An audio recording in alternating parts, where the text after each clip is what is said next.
Hall of Fame coach Phil Jackson says he doesn't watch the NBA anymore because it's too political.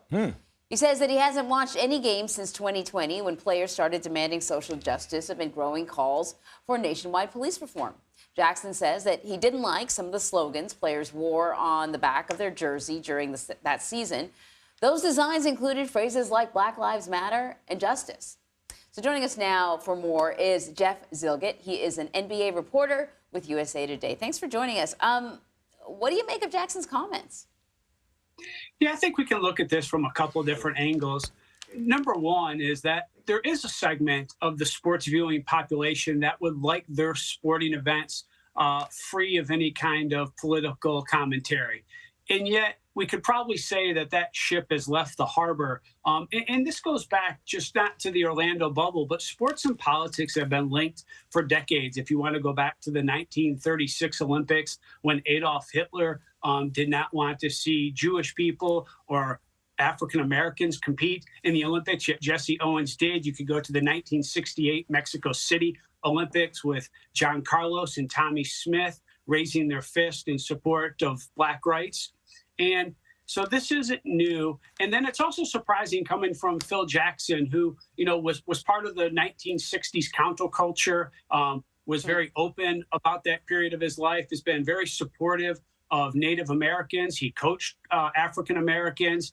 And also to say he hasn't watched the NBA that much since the bubble also strikes me as curious because his ex-girlfriend, Jeannie Buss, owns the Los Angeles Lakers, and she still relies on him for some basketball input. So there seems to be a little bit of a disconnect. Yeah, and has he sort of clarified what he means by that? Because you're absolutely right. I mean, this is a man who became a multimillionaire off the blood, not blood, but the sweat, the hard work, hard work of African-American Black players. And for him to say that he's not going to follow the game, regardless of where you stand on some of those issues, simply because they have a stand on a particular issue, strikes me as odd. It is odd to me as well. And also, I think, surprising coming from maybe some of the things we've heard from Phil Jackson. He's regarded as, what do we call him during the 1990s Bulls runs or the Lakers championships, is the Zen master of this peace and tranquility and, the idea that equal rights for everyone. But Phil has not clarified those comments since he made them, I believe, on a podcast. And so I'm sure lots of people will be reaching out to him, but he's probably, not anxious today to respond to those comments, knowing some of the criticism he has taken since then. Yeah. Let's talk about some of the action on the court now. Jimmy Butler's 56 points led the Heat over the Bucks to take a 3-2-1 series lead. How is one seed Milwaukee in the position that they are right now? A couple things have happened in this series. Number one, Giannis Antetokounmpo suffered a fall, injured his back in Game 1, missed a majority of Game 1, missed Games 2 and 3. Even though Milwaukee won one of those games, he was absent. This has allowed the Heat to take advantage. And you mentioned Jimmy Butler. There's a reason his nickname is Playoff Jimmy or Jimmy Buckets, is because this guy brings it in the playoffs. He did it in the Orlando bubble, which we referenced earlier. He did it last season in the conference finals against the Boston Celtics. And he just brings a different will to win mentality in these playoffs that you don't see very often, maybe comparable to a Kobe Bryant or a Michael Jordan, maybe not quite the same skill set. And then also, Miami had trouble shooting the basketball and making shots during the regular season, and they have found their shot here in the postseason.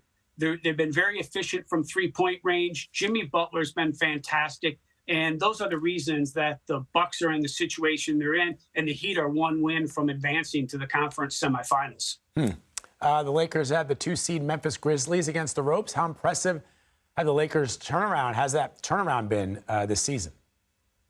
This is an atypical 7-2 matchup. Anytime a team has LeBron James and Anthony Davis, it is not a normal number 7 seed. But you make the great point. This turnaround happened right around the February trade deadline. They acquired Rui Hachimura, D'Angelo Russell, Jared Vanderbilt, Malik Beasley. They reshaped their team on the fly and made the Lakers better. From the All-Star break through the end of the season, the Lakers were one of the better teams in the league in terms of wins and one of the better teams in terms of defense. And then you add in what LeBron James is able to do on the court. He had 20 rebounds in that Game 4 victory. And then John Morant has missed a game for Memphis, even though Memphis won that game. And then I think the trash talking that Memphis started may have gotten themselves a little over their head against a team like the Lakers. LeBron James has seen it all. He's not going to be fazed by much in the postseason. Okay, so forgive me because I'm probably going to mispronounce this player's name, but is it Darren Fox or De'Aaron Fox? De'Aaron Fox. There you go. De'Aaron Fox, fantastic player for the Kings. Yeah, he fractured his finger in Game 4.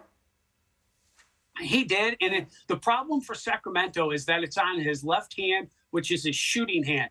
De'Aaron Fox was this season's clutch player of the year.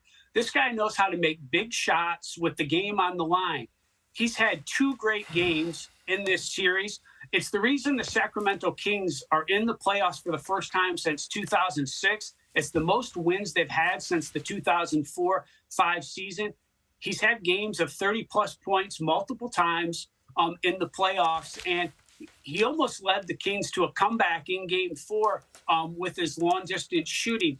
This puts the Kings in trouble, even if he can play, which he's going to try to give it a go in Game 5 against Golden State.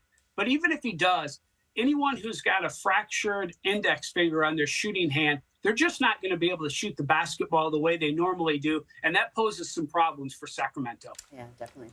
All right, Jeff Zillgitt, thank you very much, my friend. Appreciate it. Yeah, thank you.